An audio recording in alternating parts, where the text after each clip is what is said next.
Please welcome the unapologetically passionate and never average Clelland Kruger.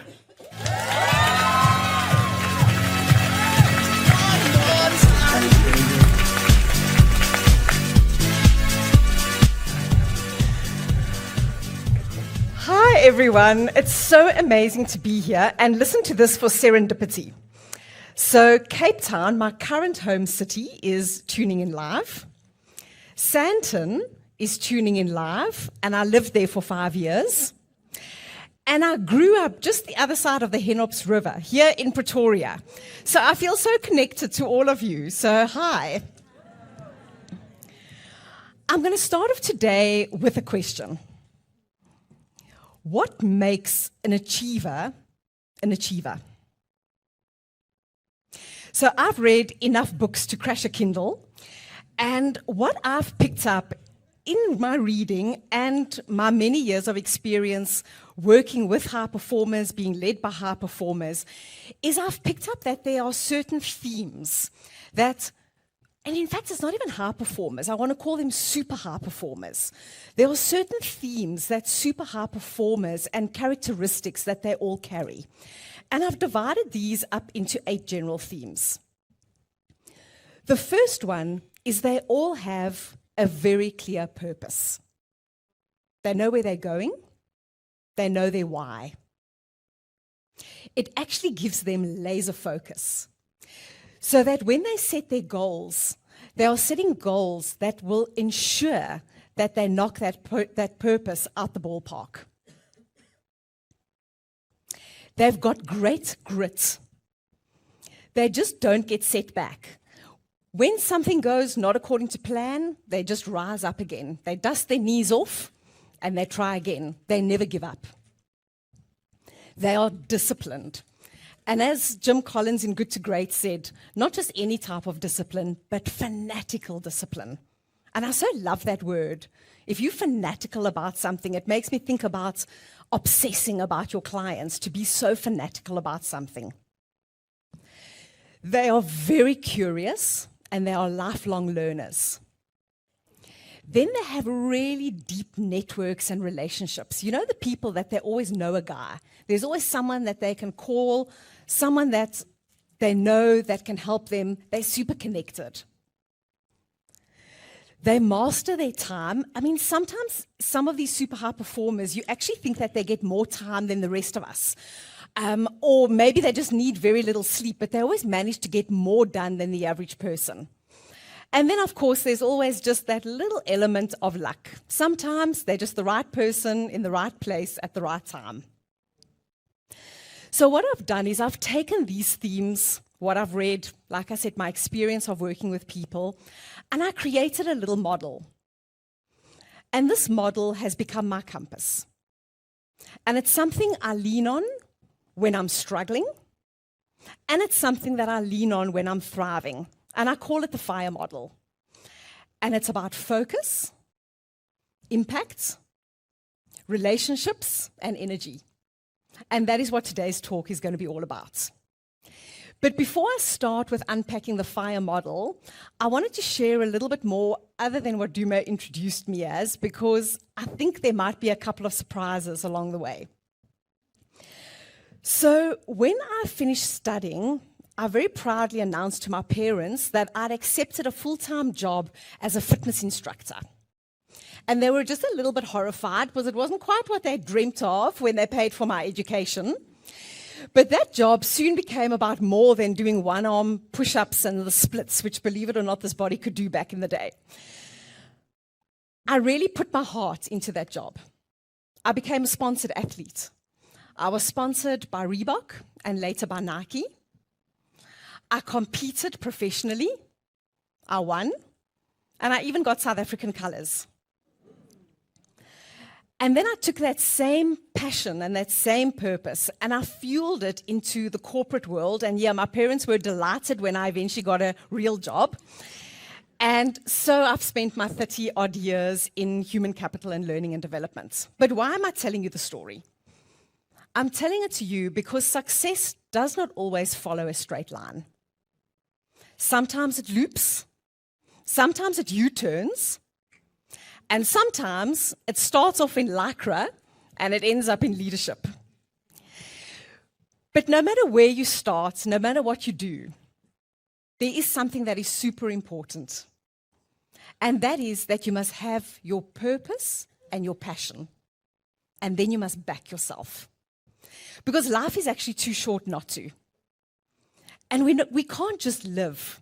We have to live for something. And that purpose is your why, your what you would live for. Life is short. So if you had to guess the average life, how many weeks do you think the average life is? So the actuaries are already doing the sums in their heads. For those of us that are not that gifted, I'll give you the answer. It's 4,000 weeks. Your entire life. 4,000 weeks, that's it. A little bit shocking, hey? Okay, so you're going to grab your cell phones and we're going to make it a little bit more real. Grab your cell phones and open up your calculator app.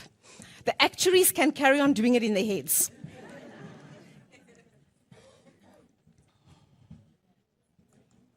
So we're first going to start off by looking at how many of your 4,000 weeks have you used up. So you're going to take your age and you're going to multiply it by 52 because that's how many weeks in a year there are. And that's going to give you an answer. So quickly do that calculation.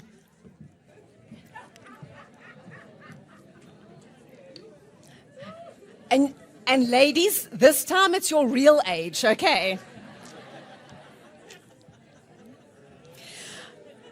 Okay, so you've got your answer. So that's how many weeks. Oh, I can hear the buzz. It's the shock and the horror. That's how many weeks you've already lived. Let's make it even more real. So remember that number.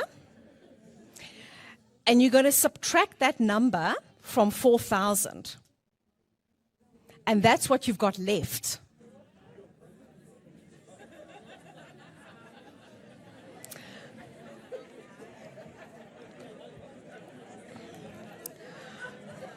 Okay. All right, so I can see from the audience that it's a little bit of a shock. I can also see from the audience that my guess is what you've got left is considerably less than what you've already lived. Okay, so I did this exercise a while ago, and it literally hit me like a lightning bolt. And I made a very, very deliberate decision that never again would I spend my time. I would invest my time. So kind of think carpe diem type vibes, because life is just too short not to. And that is what the FIRE model is all about. Okay, so you're ready to dive in. So let's get into the F, which is for focus. Winning companies have a clear purpose. And Duma just shared what Momentum Group's purpose is. And it is, yeah, I hear it, to build and protect our clients' financial dreams. And here at Momentum Corporate, you've got a beautiful and bold ambition statement. Your 2027 statement is to be the smart house on the hill ambition statements. So it's clear. You know exactly where you're going. You know what your why is. But what about you? What is your purpose? What is your why? Mine is to be the lighter of fires and the igniter of flames. And sometimes it's a fire. Sometimes it's a little spark which might become an ember, which might become a fire. And sometimes it's lighting that fire under somebody's backside to get them going. You know the type. But I know exactly what my purpose is and what my why is. And then we need to set goals to get there. And I'm not talking about these New Year resolution, fluffy type goals. I'm talking real smart goals. Goals that excite you and that maybe even scare you just that little bit. When last have any of you done something for the very first time? I see one or two little hands going up. Okay, it's those types of goals. So every year I set a little vision board for myself and I plot my goals out. And I have an accountability partner, and Lynn is actually my accountability partner. And she'll tell you, I tick these goals off like hotcakes. And one of my goals for this year was to become a better public speaker. And I'm going to share something with you that not a lot of people know. That's me as a child. So cute, eh? So as a child, I stuttered badly. I couldn't even say my name in front of the class, let alone string together a whole sentence. And yet today, I can deliver a keynote address. I am often an MC at events, and I get to engage with amazing people just like you. That is the power of a clear goal fueled by a burning why. Okay, so in focus, we've spoken about purpose, we've spoken about goals. The next part we're going to speak about is feeding your mind. And you're welcome to scan the QR code if you don't even know where to start reading and you're looking for one or two great books to start. These are some of my favorite that I've read this year. You don't have to, I'm not trying to make you all into bookworms. You don't have to read. But you've got to be feeding your mind. You've got to be nourishing your mind. It could be a podcast. It could be who you choose to listen to on radio. It could be videos that you watch. It could be a blog that you subscribe to. Whatever it is, how are you growing your mind? And how are you remaining curious? How are you remaining relevant? AI is moving so fast at this stage that it almost feels as if you don't keep up with it right now, you're almost going to not be able to jump on the wagon later on. Are you learning about that? Are you curious about it? So aside from growing and developing your mind, you also need to protect your mind. And that brings me to something that is stealing your focus every single solitary day. This thing. Now, it's got its uses. We're scanning QR codes with it. We used it just now to calculate. So absolutely, it's got its uses. But it can also become what I call the weapon of mass distraction. The constant scroll, the cat videos, the dopamine drip. I spoke to a colleague the other day, and she'd say she told me, I'll say she confessed to me, that she falls asleep at night with her cell phone falling on her chest, watching TikTok videos. It's not healthy. I mean, let's look at TikTok as an example. That's enough content posted every day to last you a lifetime. And let's be fair, TikTok did come with a warning label. When the developers created it, think about it. Tick-tock. They did tell you that it was going to suck your time dry. But in fairness, it's not entirely your fault because social media is created using a methodology that is known as persuasive design. And it's actually the same methodology that underpins casinos and slot machines. So behind every click are hundreds of people and thousands of algorithms working tirelessly to keep you online and keep you scrolling. I mean, let's look at Temu as another example. That compulsion to spin that wheel, and then you've got limited time to quickly get all your discounts that you need to. You end up buying stuff you didn't even want. I mean, I remember the once I went in for a cell phone cover, and the next thing I had an entire shipping container headed for my address. I mean, that is persuasive design in action. Your cell phone, hidden somewhere in your settings, because they don't really want you to find it, has got a little monitor that tells you how much time you spend on social media. On average, people spend 2.5 hours a day scrolling. Not for things of value, not for things that are going to add value to their life, but the cat video things. Just that mindless scrolling. That's 17 hours a week. Imagine what you can do with an extra 17 hours a week. And then people still say, I don't have time. Guys, I don't have time is the adult version of the dog ate my homework. Okay, you do have time. You just need to make it.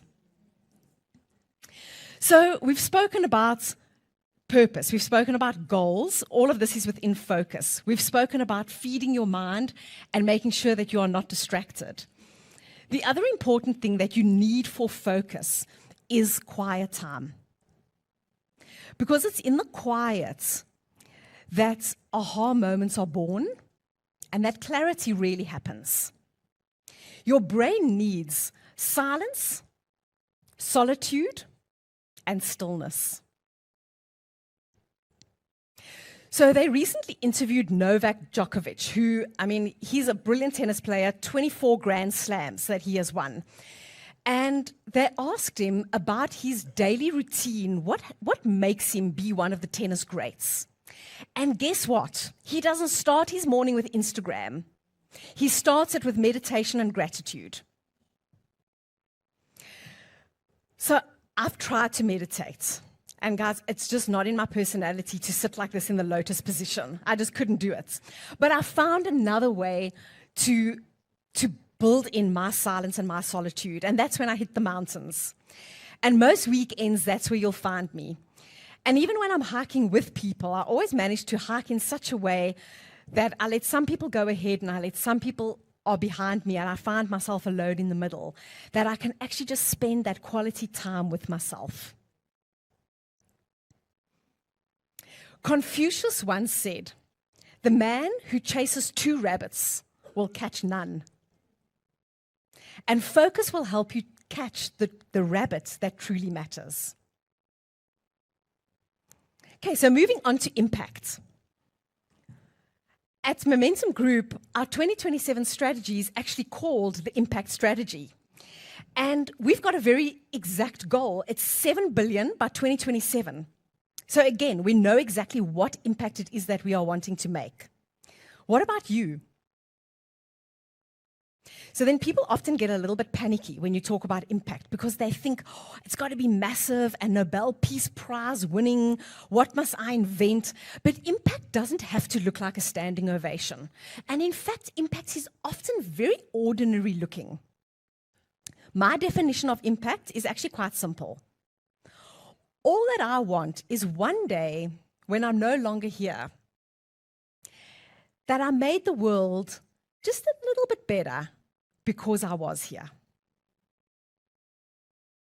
So let's look at your environment. You're often dealing with clients at their most vulnerable.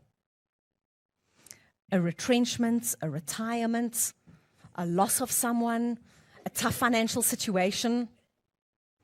And for you, it might just be another call, another client, another claim, another contract. But for them, it might be the toughest day of their lives. And how do you make them feel? Do you take that time to just be a little bit more patient? Do you offer a little bit more empathy and understanding? And do you stretch yourself to show a little bit more kindness? Because that is impact. In 1995, out of San Francisco, the Random Acts of Kindness movement was born, and it gets celebrated annually in February. And in South Africa, last month, we had Mandela Day, which is 67 minutes where we are kind, we give back to communities. But my question is, why only once a year? What if we could be kind on a daily basis? And it often costs nothing, but it can change everything. And it can be so simple, a smile to a stranger. What about putting in an extra fruit in your lunchbox and giving it to the person that sits next to you at work? Or try this, actually give the taxi the gap. Okay, small things, big waves. And get this, kindness isn't only good for the person that's receiving the kindness. Everyone's like stuck on the fruits that's gonna arrive for them the next. It's like everyone's waiting to see who's going to bring them a fruit tomorrow at office. I get that. Okay, so kindness isn't just good for the person that's receiving the kindness, but it's actually good for you giving the kindness. Because when you are kind, your body releases this cocktail of hormones. Dopamine, oxytocin, serotonin, and endorphins, all the feel-good hormones, literally flood your body. So you can think of it as your daily dose of kindness. It's like a performance-enhancing drug, but without the side effects. Your vitamin shot of joy. Impact also does not always happen in the spotlight. Impact is often behind the scenes, and it can even sometimes be invisible. Let's look at another sports star, Lewis Hamilton. So it looks like it's just him on the podium, right? And Lewis Hamilton really is the GOAT of Formula One. He's won 105 world championships, the most in history. But it's not just him. Behind that champagne spray is a team of 75 people that are physically present on the racetrack on the day he races, and a complement of 800 people that support his every single drive. So it looks like just one person has the trophy, but 800 made it happen. And the same is true for today. Today, we're going to be calling winners up onto the stage. But it's unlikely that they did whatever it is that they did solo. Because behind every performer is normally a team. A client, a colleague, a coach, a mentor, a boss who encouraged them, a family member who supported them, a friend that listened, and don't even discount the barista that made your perfect coffee on the day of the big presentation. So to all of those people, let's give everyone a round of applause.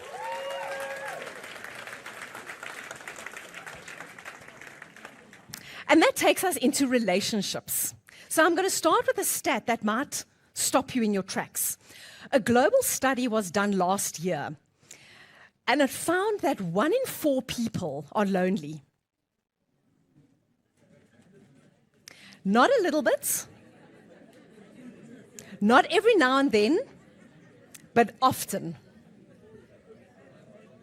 Loneliness is an epidemic of our time.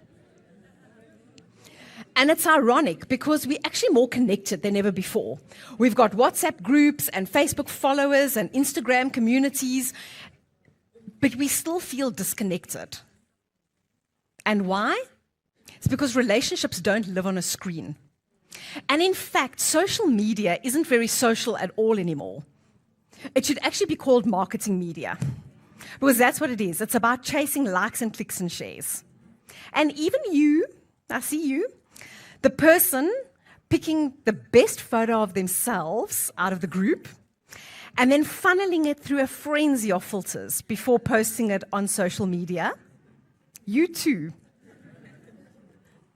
But basically, social media has lost its connection. People are selling. They're marketing.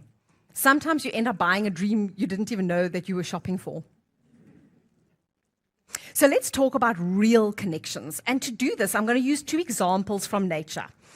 And the first one is what is known as a murmuration, and these little starling birds. So in parts of Europe and North America, at dusk, these little birds gather, and they form these mesmerizing patterns through the sky. They swirl, and they swoop, and they twist, and they turn. And scientists have studied this to find out why do they do it and how do they do it. The why? It's because it confuses predators, and so it keeps them safe. The how? Each starling keeps track of the 7 starlings directly around them, and they adjust their flight to those 7. And that one keeps track of the 7 around them, and so it becomes this ripple effect. No crashes, no chaos, and no one gets left behind. So who's your murmuration? Who pulls you back into sync when you are flying out of formation? And I'll share my murmuration with you. So you'll maybe or maybe not recognize me in some of the photos, but these are my people. Decades of friendships. And these are my cheerleaders. They build me up, but they can also call me out. And I invest heavily in these friendships, and I make sure that I never withdraw more than what I deposit. So let's go to the next example. The coastal redwoods in California. These are the biggest trees on earth. They are massive. They stand at 100 meters tall. What is 100 meters? It's taller than Big Ben, and it's taller than the Statue of Liberty. To make it more real, if you were to take a bus and stack buses one on top of each other, it would stack 30 buses high to be as high as these trees. If you had to form a ring around the base of the tree, it would take 16 people standing hand in hand to go around just one tree. And they weigh as much as 10 fully loaded Boeing 737 aeroplanes. They are massive. So you'd think a tree like this must have a really deep root system, right? Wrong. Their root systems are very shallow. So you ask yourself, so how does a redwood stand with that size with a shallow root system? And it's because the root systems intertwine. They form a network, and they literally hold one another up.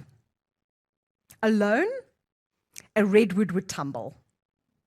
But together, they stand strong. And that is teamwork. So when things go wrong, and they will, it's not going to be your Instagram followers and your LinkedIn connections that are going to be there for you. It's your murmuration and your root systems. Find them and invest in them. So let's move to energy, the fuel behind the model.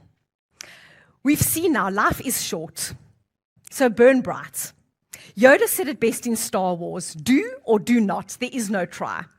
Life is too short to show up lukewarm, half-baked, and half do a job. I try and live my day by giving 100% every day. And 100% doesn't look the same every day. Some days 100% is a flame, and some day 100% is a fume. But at the end of the day, before I get into bed, I can look back on the day and say, I gave today all that I had to offer it. And that little bit of luck I spoke about in the beginning, I'm lucky because most days it is more of a flame than a fume. And people often ask me, so where do you get all your energy from? And no, Lady Gaga, I wasn't born that way. It's a choice that became a habit and has now become a way of life. But I will let you in on a little secret. It is a whole lot easier to show up with energy in a healthy body. And your bodies are miracles of design. Let me share a couple of interesting things with you. From when I started speaking until now, your body has produced over 1 million new red blood cells. And you know how fast they're traveling through your veins? At 450 kilometers an hour. You blink 20 times a minute. And I bet you never realized the whole day you're blinking until now. When you're thinking, your brain can produce enough electricity to power a light bulb. And right now, provided you're still listening to me, you're producing about 20 watts, which is more than Eskom gives us on some days. You breathe 22,000 breaths every day. 22,000. So for a second, won't you just thank your lungs by taking in a nice deep breath for them? But what do we do with these miracle bodies? We treat them like rental cars. We move too little, we eat too much, and we sleep poorly. And then we're surprised that we show up sluggish and without energy. Guys, you don't need another coffee. You need to fine-tune your body. So you probably think this is where I break into the part about you've got to drink kale smoothies and join a gym. But I'm not going to do that because that's where people go wrong. They want to change their whole life in like 1 week. You haven't exercised for 5 years, and then after 1 week at the gym, you're very upset because you didn't see the results. Okay. I'm going to advocate for something totally different. I advocate for progress over perfection. And it looks something like this. So the goal is still there, but it's manageable steps that are consistently applied that will get you there. Okay, so let's play a little game. I'm going to give you a choice. You can either have 100,000 Rand today, or you can pick the option of 1 cent doubled every day for 30 days. Which will you pick? Okay, so of course you're going to say that because if it was obvious, I wouldn't be using the example. And we're cheating a bit because you guys know about compounding. So yeah, it is. It's the 1 cent is what you want to choose. That is the power of compounding. But I bet you don't know this, and not even the actuaries will know how much that 1 cent that's doubled, and then that is doubled, and then the double is doubled. What does that become after the 30 days? Over 5 million Rand. Okay, so I know some of you are looking at me like, yeah, right, whatever. She's just made that up on the spot.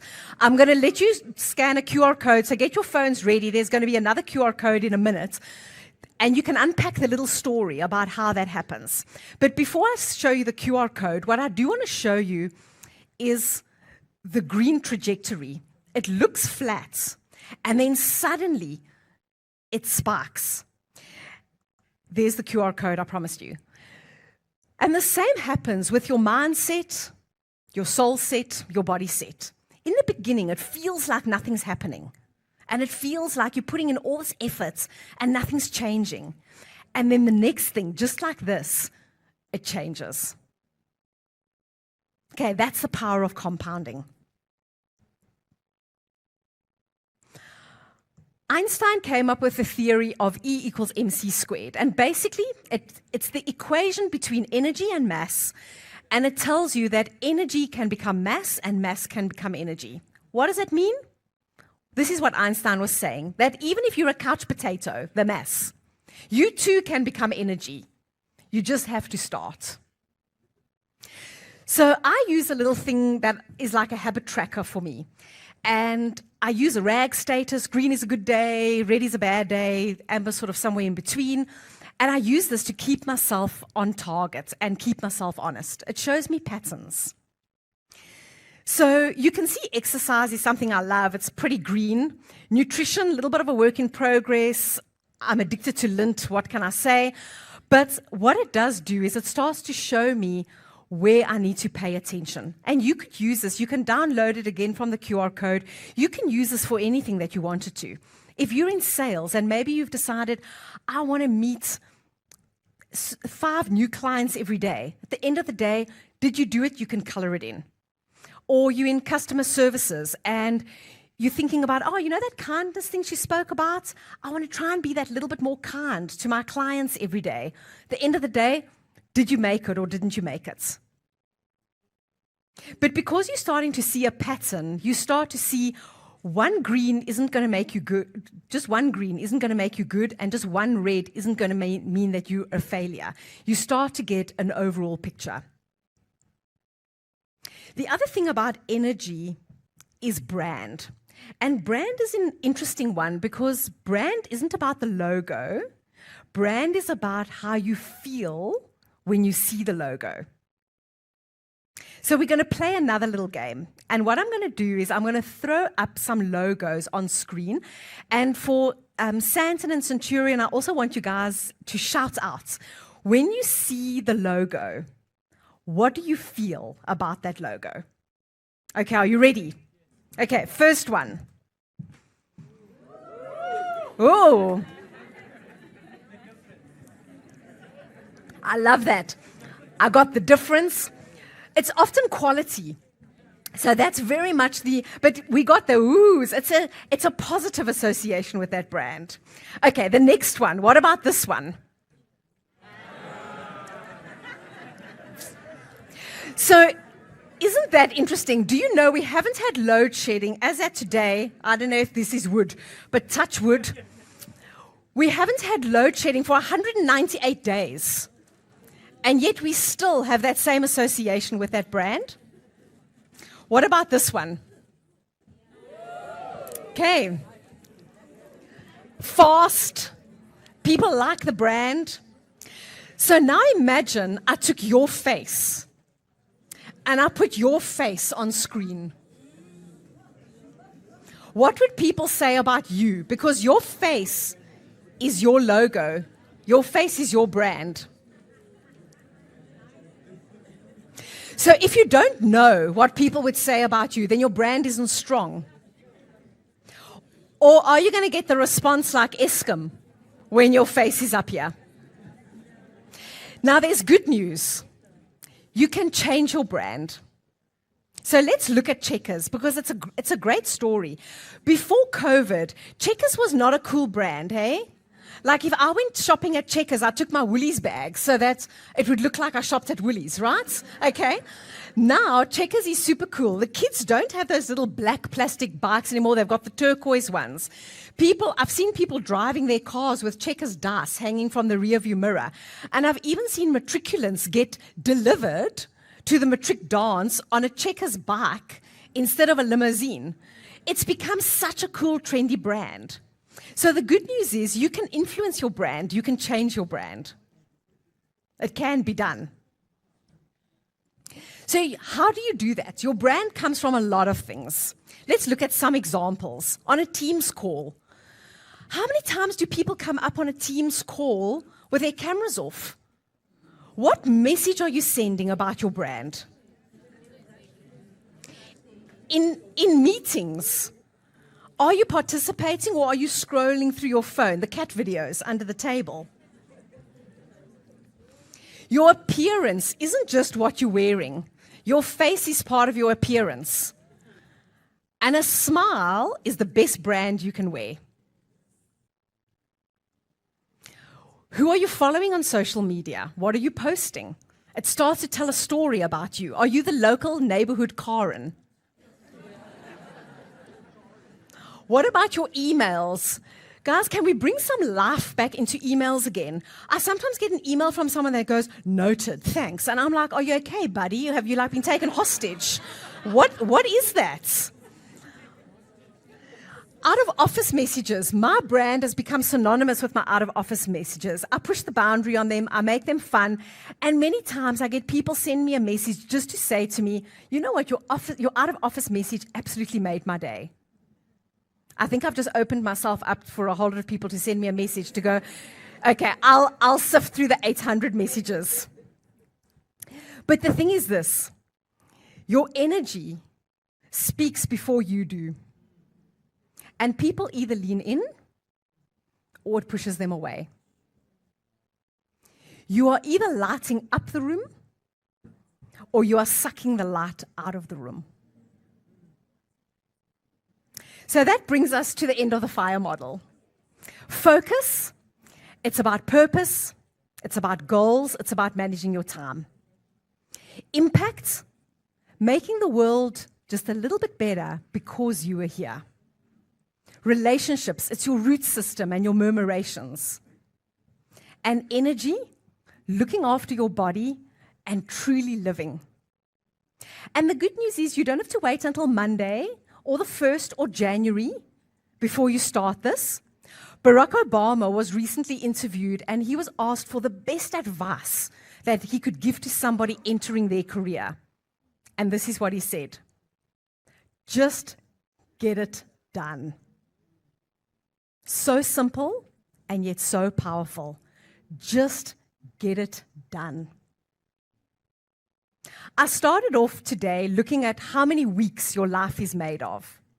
And we did the little exercise, which definitely got people gasping a little bit on just how little time you have left. For me, it's just over 1,000 weeks. What are you going to do to make every moment count? To the winners that are going to be called up today, the champions, the redwoods, we salute you. But know this, your win today is not the finish line. It's the starting gun. People are going to be looking up to you. They're going to be learning from you. And some people are even going to be getting ready to overtake you. So let that ignite you. I live with a personal mantra that says, live every day as if it's your last, because one day you will be right. Average will always be an option. And average will ask you to come in with open arms. And average will say to you, come sit with me. It's okay. You did your best. You tried. It's fine. And the choice is yours. You can either sit with average, or you can set fire to average.